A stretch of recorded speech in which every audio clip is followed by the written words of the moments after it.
The smell of motor oil and gasoline had been part of Rosa's life for as long as she could remember. Every morning, she would walk past Rodriguez Auto Repair on her way to school, hearing the familiar sounds of air wrenches and her father's voice calling out instructions to his team. Now, at 19, she was back home from her first year at community college, and something felt different about the place that had always been her second home. Her father, Carlos Rodriguez, had been the head mechanic at the shop for 15 years. He was the kind of man who could hear an engine problem just by listening to how a car idled. Customers trusted him completely, often bringing their vehicles to him even when other shops had given up.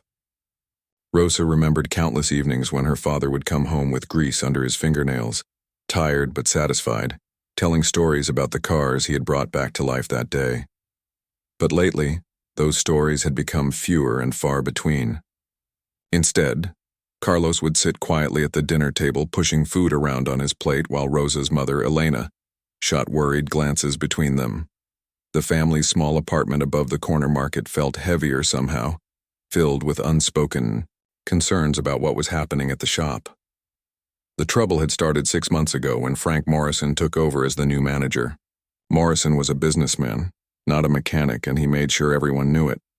He wore expensive suits even when visiting the greasy garage floor and carried himself like someone who thought he was better than everyone around him. While the previous manager had been content to let the experienced mechanics do their work, Morrison had different ideas about how things should run. "We need to modernize this place," Morrison would announce during his weekly meetings, gesturing dramatically with his coffee cup. "These old-fashioned methods aren't going to cut it anymore. Cars today are computers on wheels, not the simple machines you guys grew up working on." Rosa first noticed the changes during her spring break visit. Her father, who had always been confident and cheerful at work, seemed nervous and on edge. She watched from the customer waiting area as Morrison criticized Carlos for taking too long on a brake job, even though her father was being thorough to ensure the customer's safety. "Rodriguez, we're running a business here, not a charity," Morrison had said loudly enough for everyone to hear. 45 minutes for brake pads? The manual says 30 minutes max. You're costing us money with this slow, old-school approach." Carlos had simply nodded and continued working, but Rosa could see the tension in his shoulders. This was the same man who had taught her that rushing through important repairs was dangerous and unprofessional. Now he was being told that safety and quality were taking too much time.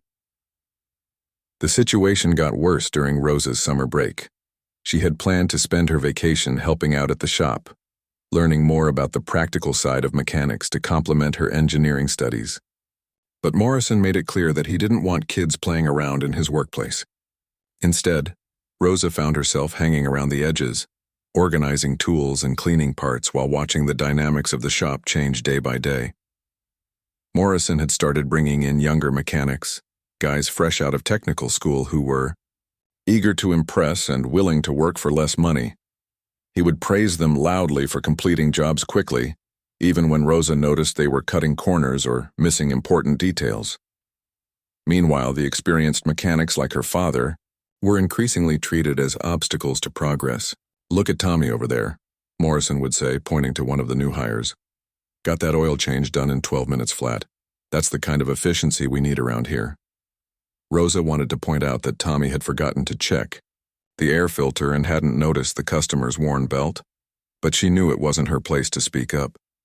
She watched her father catch these mistakes later and fix them quietly, never taking credit but ensuring that customers received proper service. The breaking point seemed to be approaching when a wealthy businessman brought in his expensive car with a mysterious problem.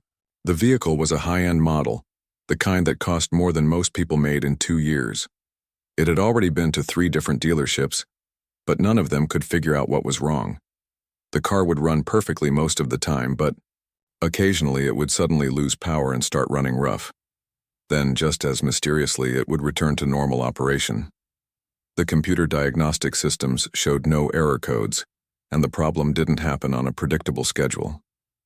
It was the kind of challenging puzzle that experienced mechanics like Carlos usually relished solving, but Morrison saw it differently. He saw dollar signs and an opportunity to impress an important customer. He promised the man that his expert team would have the problem solved within a week, maybe less, After all, how hard could it be to fix one little car problem? Days turned into weeks, and the mysterious problem remained unsolved. Carlos and his team tried everything they could think of.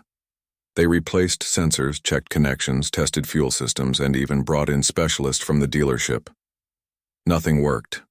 The car would run fine for hours during testing, then act up the moment the customer drove it away. Morrison's mood grew darker with each passing day. He would storm through the shop, demanding updates and making increasingly harsh comments about the competence of his mechanics. The atmosphere became tense and uncomfortable, with everyone walking on eggshells around their frustrated manager. 15 years, Morrison muttered one afternoon, loud enough for Rosa to hear from where she was, organizing inventory. 15 years of experience and you can't figure out one simple car problem.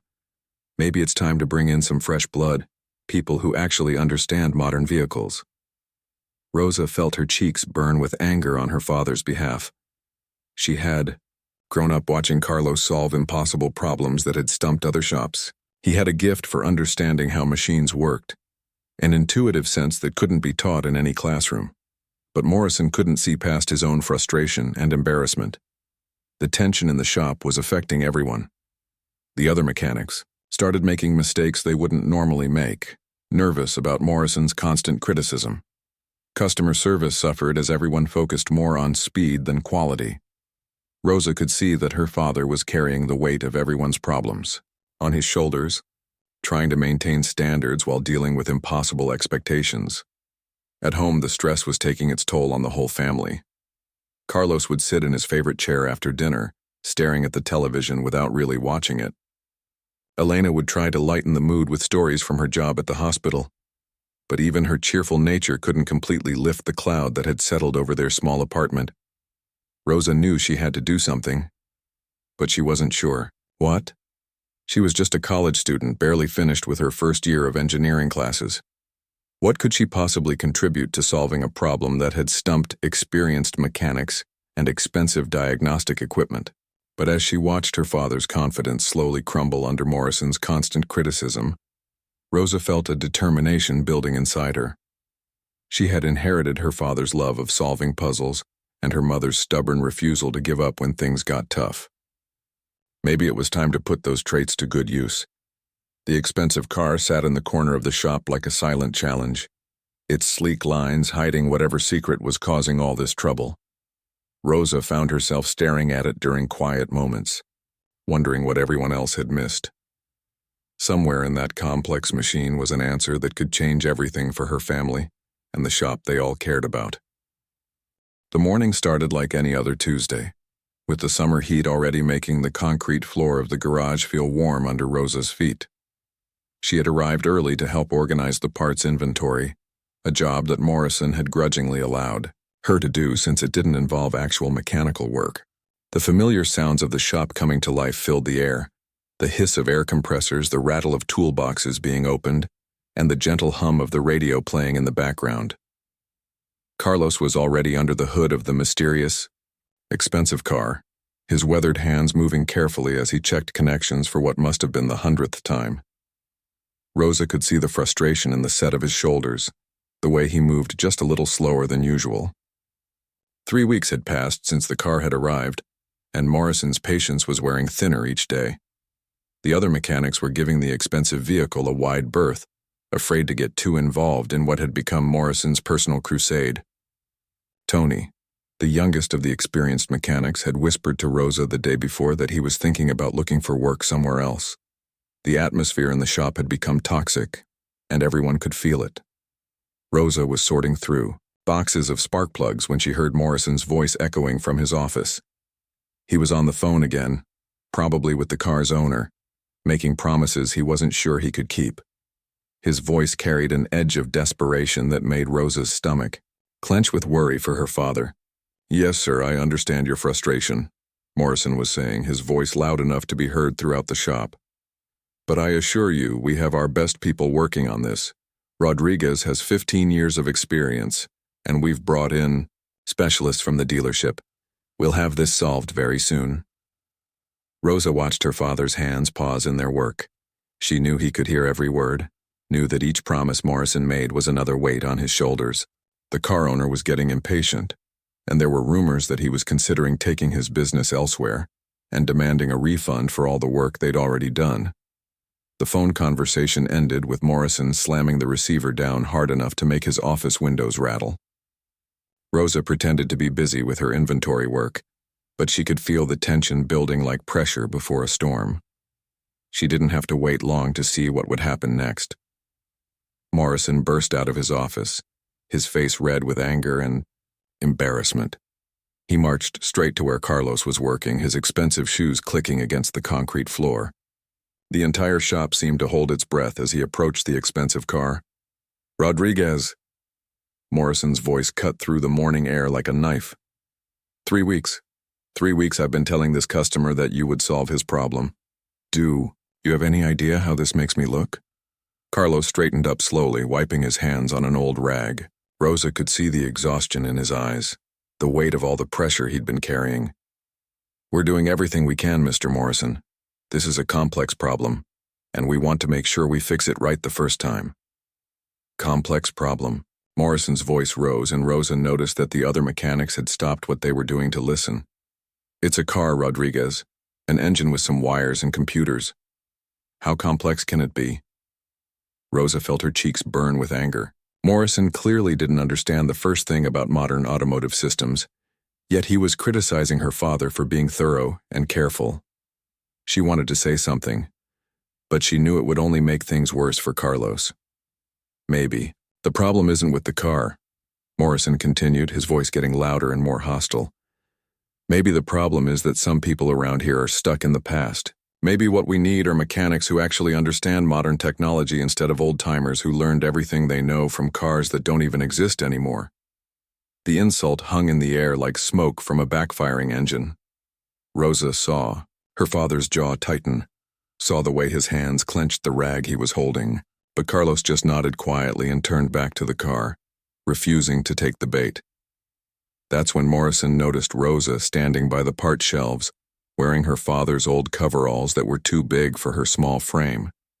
His eyes narrowed as he looked at her, and Rosa felt a chill run down her spine. She had seen that look before, the expression of someone who was about to say something cruel. "And what about you?" Morrison called out, pointing directly at Rosa. "Standing there in those coveralls like you're some kind of mechanic. I suppose you think you know something about cars too?" Rosa felt every eye in the shop turn toward her. Tony stopped his work completely. Her father looked up from the engine with worry written across his face. Even the radio seemed to get quieter, as if the whole world was waiting to see what would happen next. "You think you're so smart with your fancy college education?" Morrison continued, his voice dripping with sarcasm. "Your old man here has been working on cars since before you were born, and he can't figure out this engine. What makes you think a little girl playing dress-up in daddy's clothes could do any better?" The words hit Rosa like a physical blow.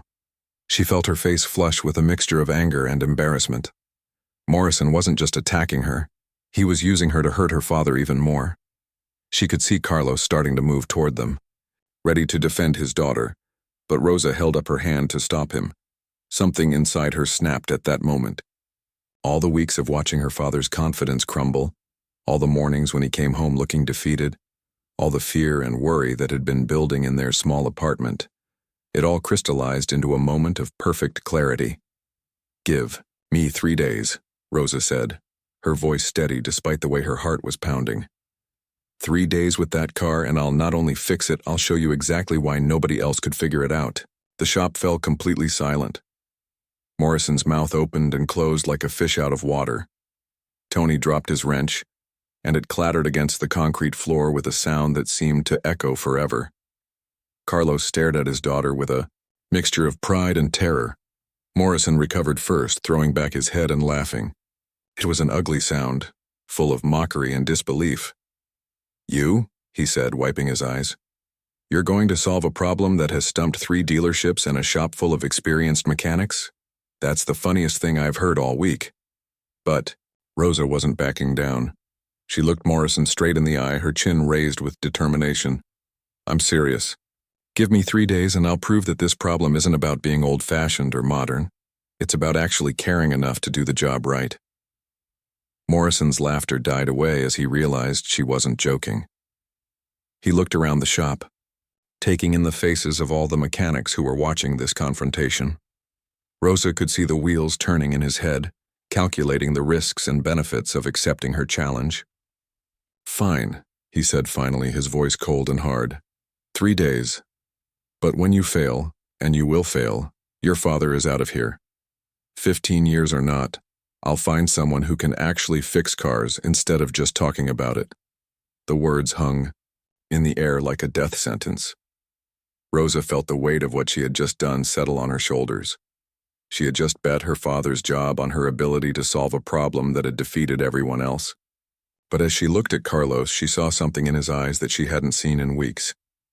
Hope. "And if I succeed?" Rosa asked, her voice not wavering despite the enormity of what she was risking.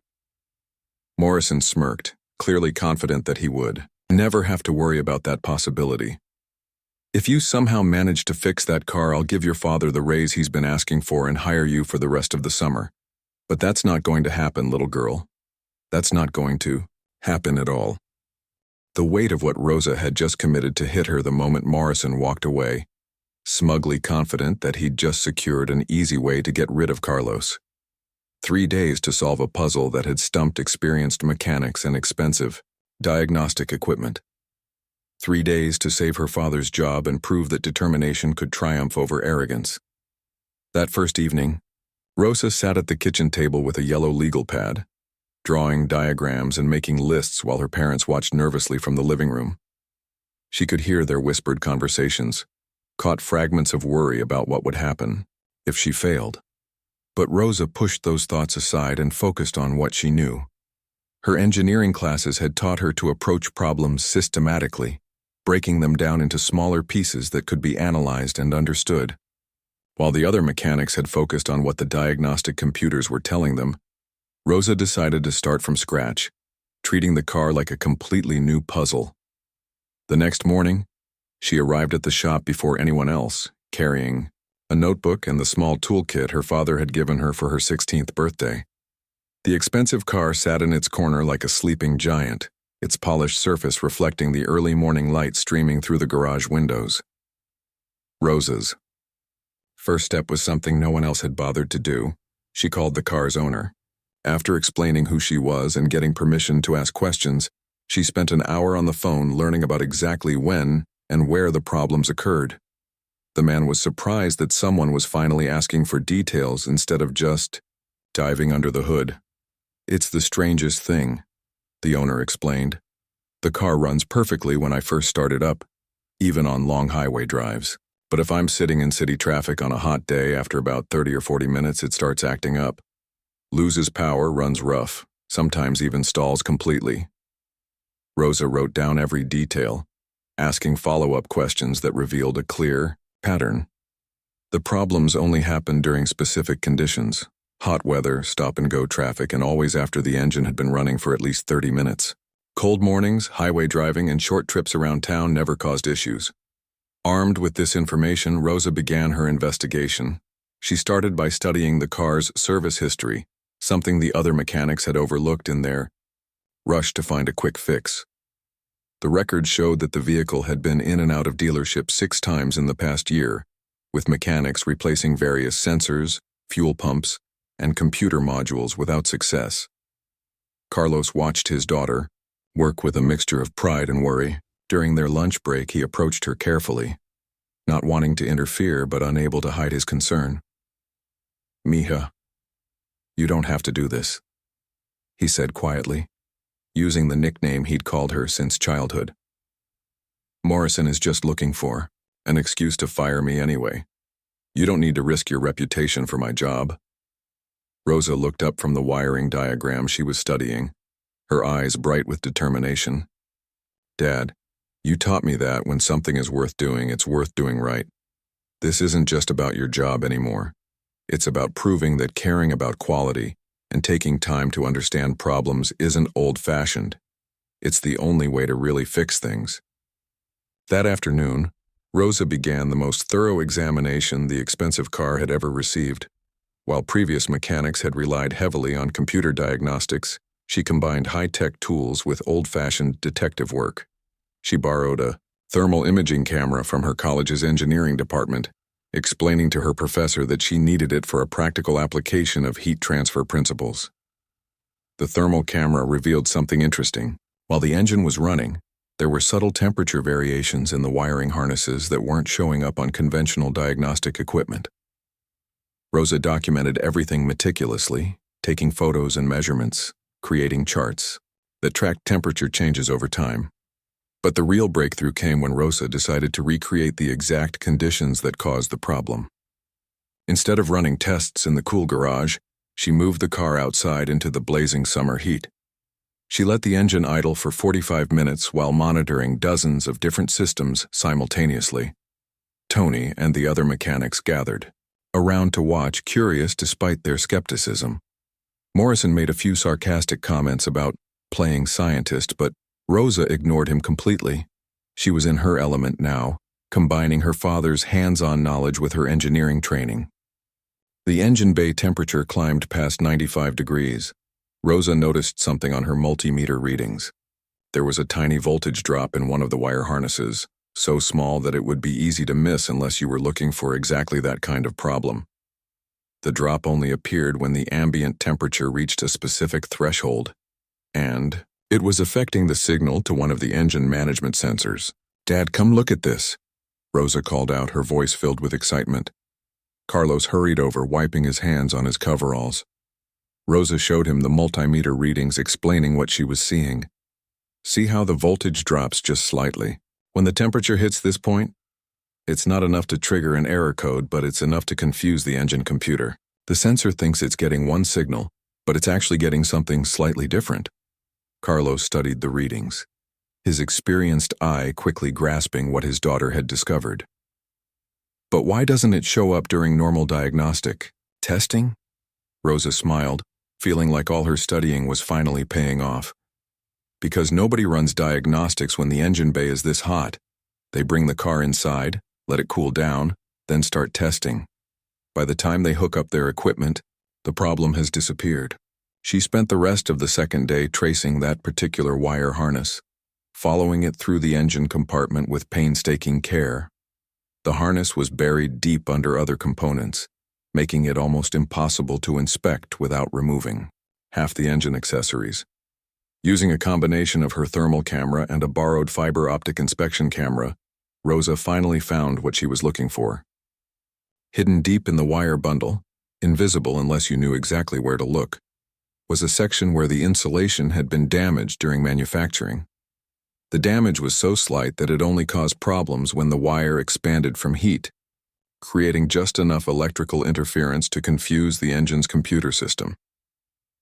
That evening, Rosa sat at her kitchen table again, but this time she was smiling as she organized her documentation. She had photographs of the damaged wire, temperature measurements showing exactly when the problem occurred, and even a video of the multimeter readings changing as the engine bay heated up.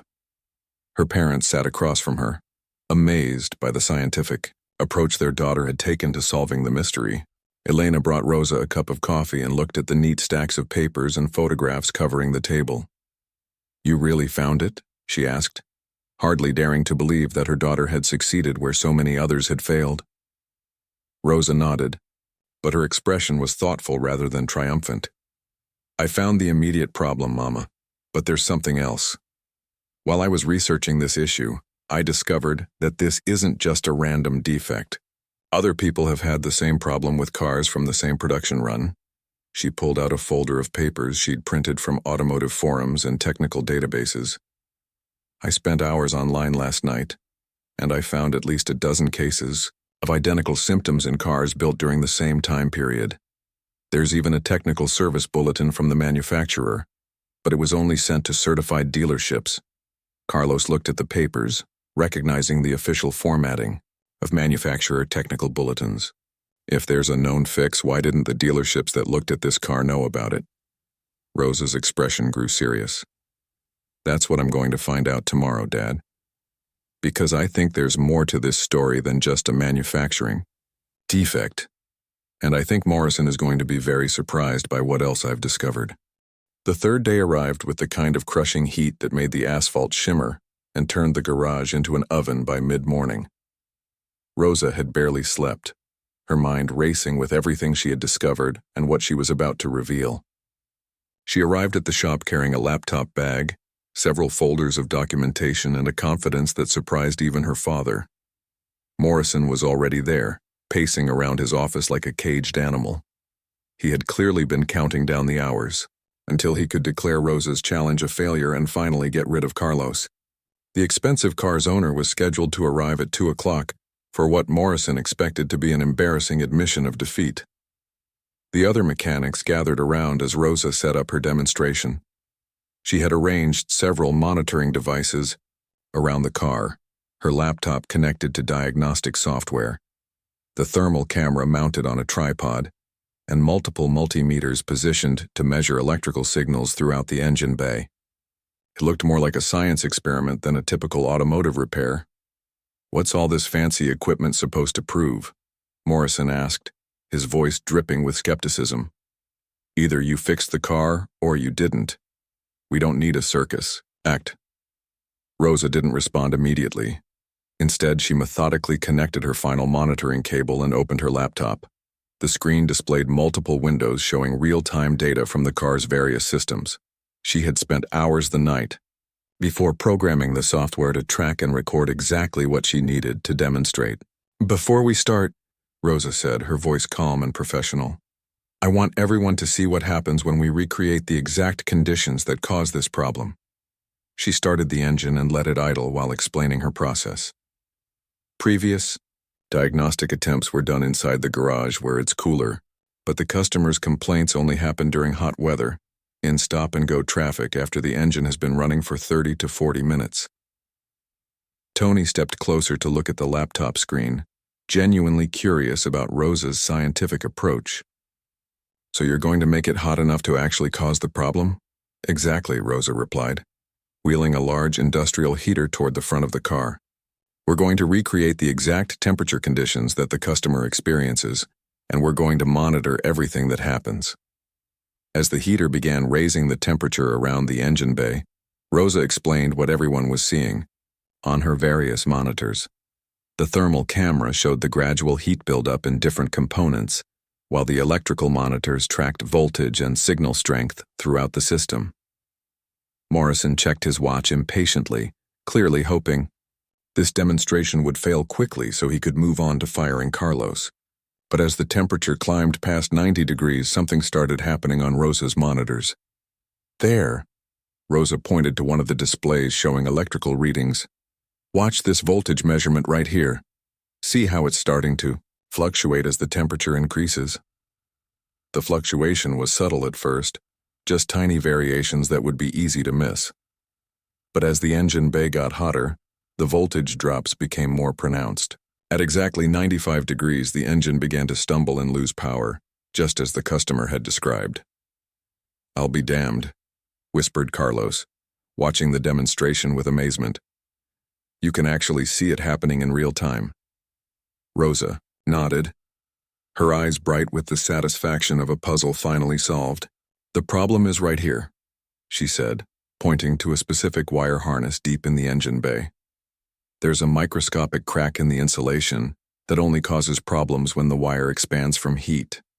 She used a fiber optic camera to show everyone the damaged section of wire, projecting the image onto her laptop screen. The crack was so small it was almost invisible, but Rosa's careful documentation showed exactly how it created electrical interference at specific temperatures. Morrison's confident smirk was starting to fade as he realized Rosa had actually found something significant. "So you found a bad wire," he said dismissively. "Big deal. Replace it, and we're done." But Rosa wasn't finished. She pulled out her folder of research and spread several documents across a nearby workbench. "This isn't just a random defect," she announced. "This is a known manufacturing problem affecting hundreds of vehicles from the same production run." She handed Morrison a printed copy of an official technical service bulletin from the car manufacturer. "This bulletin was issued 3 weeks ago to all certified dealerships. It describes exactly the problem we just demonstrated, provides the diagnostic procedure I just performed, and explains the warranty repair process. The shop fell silent as Morrison read the bulletin. His face went pale as he realized what Rosa was showing him. If this is a known problem with a published fix, why didn't the dealerships that looked at this car know about it? Rosa's expression grew serious. That's exactly what I wondered, so I spent yesterday making some phone calls. She pulled out another set of documents, these ones printed from her laptop. I contacted the 3 dealerships that previously looked at this car. 2 of them confirmed they had received this bulletin but never connected it to this specific vehicle. The 3rd dealership claimed they never received the bulletin at all. Tony looked confused. So it was just a communication problem? Not exactly, Rosa replied, her voice taking on a harder edge. I also called the manufacturer's customer service line and discovered something very interesting. This car was brought to us after the owner had several arguments with the dealerships about diagnostic fees. She pulled out a final document. This, one showing the manufacturer's records of warranty claims and customer complaints. Each dealership charged the customer between $300 and $500 for diagnostic work, even though they couldn't solve the problem. But according to this bulletin, the diagnostic work should have been covered under warranty, and the dealership would have been reimbursed by the manufacturer. Morrison was reading over Rosa's shoulder now, his expression growing more worried with each page. What are you saying? I'm saying that if this repair is done according to the manufacturer's bulletin, the customer doesn't pay anything, and we get paid a substantial diagnostic fee directly from the manufacturer, Rosa explained. But there's more. She opened her laptop and showed everyone a spreadsheet she had created. While I was researching this problem, I decided to look into some of our other recent difficult cases. I found a pattern. The spreadsheet listed a dozen recent repairs with columns showing what the customer was charged, what parts were actually needed, and what the standard labor times should have been. Even Morrison could see that the numbers didn't add up. Take this brake job from last month, Rosa said, pointing to one line on the spreadsheet. The customer was charged for premium brake pads, but the invoice shows we used standard pads. The labor charge was for 4 hours, but the standard time for this job is 2.5 hours. Carlos looked at the spreadsheet with growing concern. Rosa, what exactly are you saying? I'm saying that someone has been overcharging customers for parts they didn't receive and labor that wasn't performed, Rosa replied. And I'm saying that diagnostic work that should have been billed to manufacturers under warranty has been charged directly to customers instead. Morrison's face had gone from pale to red. These are serious accusations, young lady. You better be very careful about what you're implying. But Rosa didn't back down. She pulled out one final folder, this one thick with documentation. I'm not implying anything. I'm stating facts, and I have copies of everything. Invoices, parts orders, timesheets, and manufacturer warranty records. She looked around the shop, meeting the eyes of each mechanic. The good news is that this car's repair will be covered under warranty and will receive proper compensation from the manufacturer. The bad news is that there are some serious questions about how this shop has been handling customer billing. Morrison grabbed the folder from Rosa's hands, his movements sharp and desperate. As he flipped through the documents, his expression grew darker. Where did you get all this information? Most of it came from public records and manufacturer databases, Rosa replied calmly. The rest came from simply paying attention to what's been happening around here for the past few months. The expensive car's owner chose that moment to arrive, walking into a garage filled with tension and the smell of heated metal. He looked around at the assembled group, taking in the monitoring equipment and the piles of documentation. Well, he said with a hopeful smile, I'm hoping you have some good news for me about my car. The car owner's cheerful greeting hung in the air as everyone in the garage seemed to freeze. Morrison clutched Rosa's documentation folder against his chest like a shield, while the young woman stood calmly beside her monitoring equipment. The amber, expensive car sat between them, its engine still running and demonstrating the exact problem that had brought everyone to this moment. Mr. Peterson, Rosa said, stepping forward with a confident smile. I have excellent news about your car. Not only have we identified the exact cause of your problem, but the repair will be completely covered under your vehicle's warranty. Peterson's face lit up with relief and surprise. Really?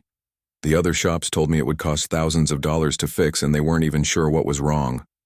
Rosa gestured toward her laptop, which was still displaying the real-time data from the car's systems.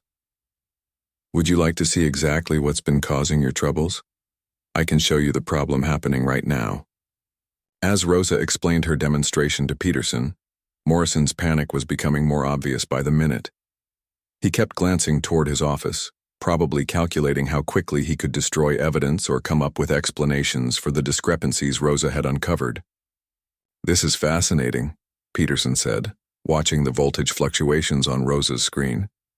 You mean it's just a tiny crack in one wire that's been causing all these problems? Exactly, Rosa replied. And the manufacturer issued a technical bulletin about this exact issue 3 weeks ago. The repair involves replacing a specific wire harness, and it should take about 2 hours to complete.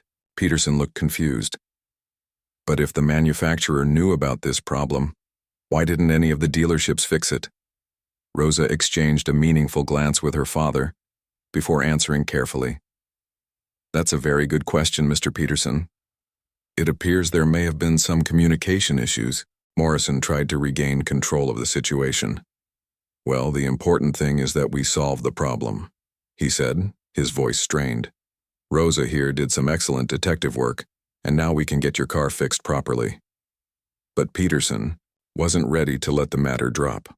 I'm grateful for the solution, but I'm also concerned about the money I've already spent. The 3 dealerships charged me over $1,500 in diagnostic fees, and none of them found what this young lady discovered in 3 days. Rosa felt the weight of the moment settling on her shoulders. She could expose everything. Right now, reveal all of Morrison's questionable practices and potentially help Peterson recover his money.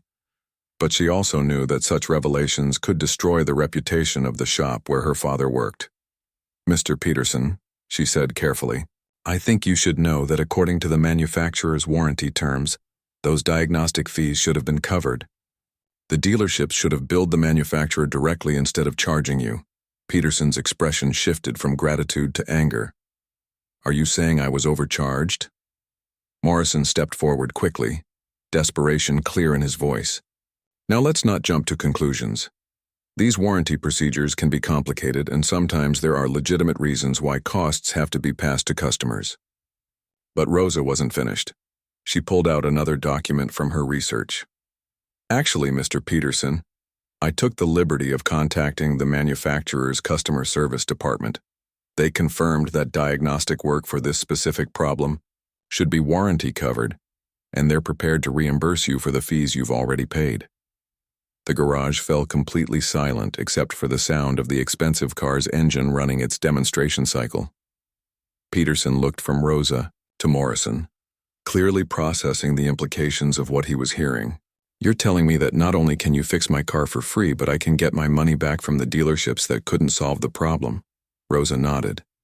The manufacturer is very interested in making sure customers are treated fairly, especially when their own technical bulletins aren't being followed properly. Peterson turned to Morrison with a hard expression. And what about this shop? Have you been following proper warranty procedures? Morrison's face had gone pale again. Of course. We follow all proper procedures. We're a reputable business with 15 years of excellent service. But Rosa wasn't going to let Morrison off the hook so easily. She had seen too much, learned too much, and risked too much to back down now.